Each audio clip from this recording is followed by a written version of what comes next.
Good morning, class. How are you doing this morning?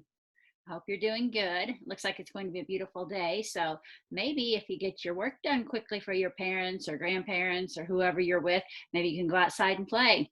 But make sure you're getting your work done and not giving them a hard time, okay? Because remember, you're doing that work for me. They're just helping me. So work hard today. All right, we are going to get our Super Kids book out, units 5 through 7. For letters P, V, and W.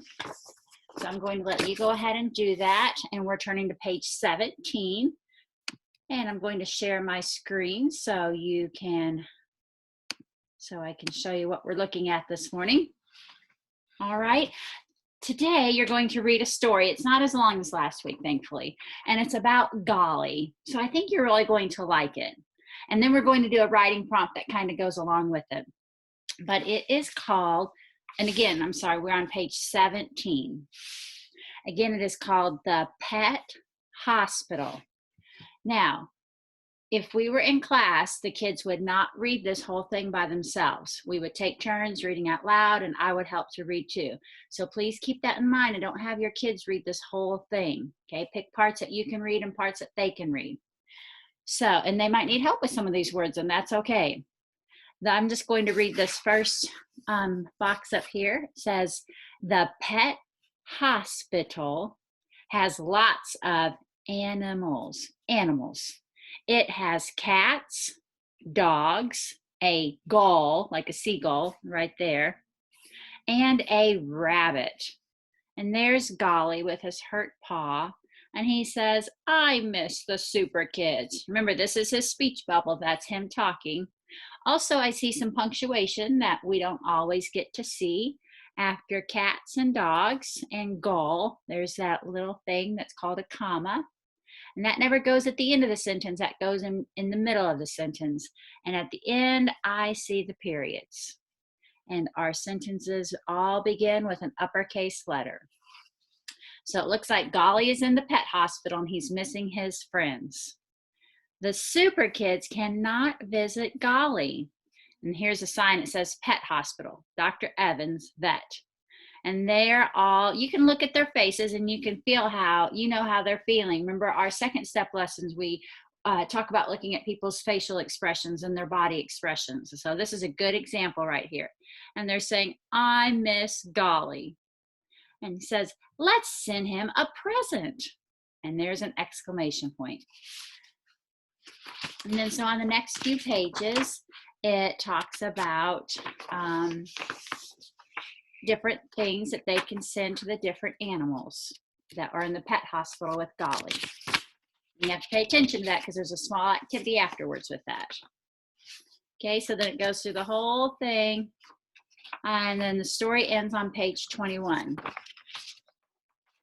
Now again, parents, maybe on pages like this, you could read one speech bubble. They could read one speech bubble. I think that'd probably be pretty good. And then at the very end, on page 22, there's a little activity that goes along with the story. And we're looking at the sight word for. And of course, kids, I want you to trace that word for. I didn't have my marker ready. F-O-R, because this is one of those R-controlled vowels.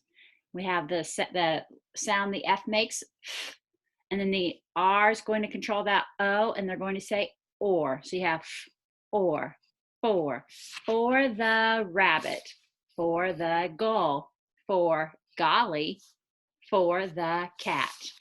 And you're going to look back on this story, and you're going to see who got the red vest, who got the pillow, who got the collar. Now it looks like I'll have to look back because I didn't see that one. We'll have to see who got the plant. I thought it was some lettuce, but I guess it's just a plant. Okay, and so you're going to fill in for, and then you're going to cut these out and you're going to glue them in for each of the animals. All right, so again, that is just reading page 17 through 21, taking turns with an adult at home, and then doing page 22.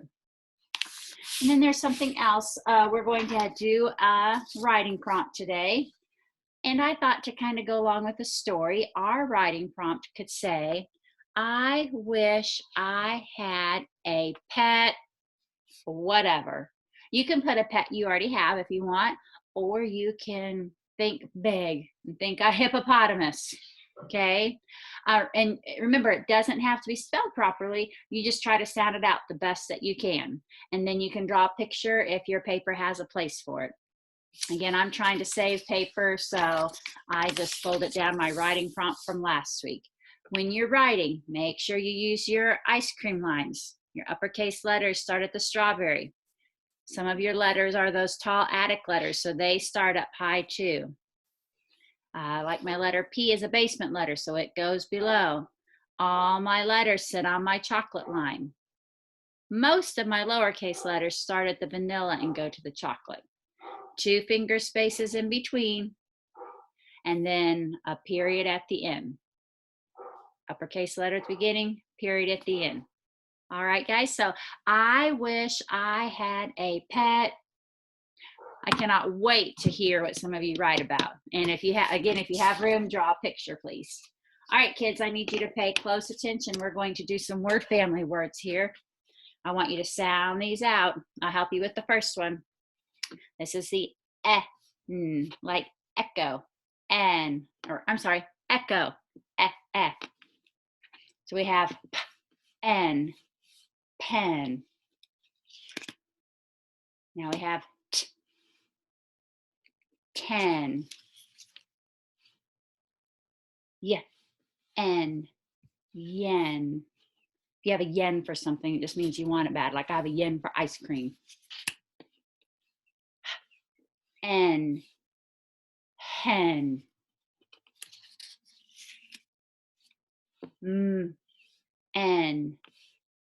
men. I hope you're sounding these out with me or before me.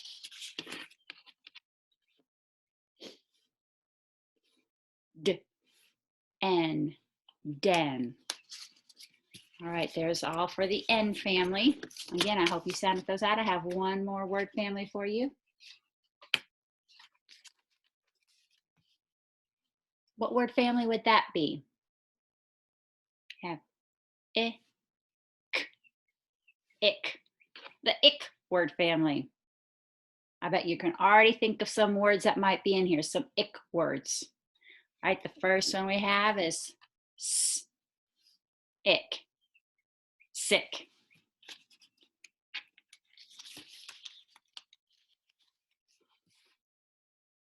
This is something Golly might do. L, ick, lick.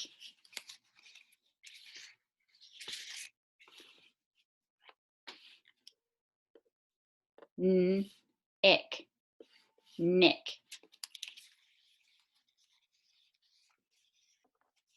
Here's that Q and the U. Remember, you never write a Q without a U. So we have qu, ick, quick.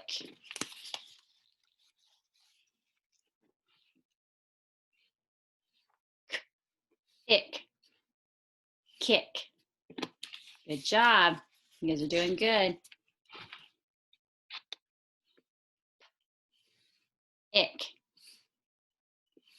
pick. And I have one for you. I'm just going to throw one out there. If I have an S and a T, be st, ick, stick. Good job, guys. All right, I hope you sounded those out with me. So again, for your assignment today, I'd like you to read Golly's story starting on page 17 through 21. Do this little worksheet. And do I wish I had a pet. And then I hope that you watched the video and you sounded out our ick words and our N words. All right, guys, work hard today. Have a great day. Talk to you later. Bye.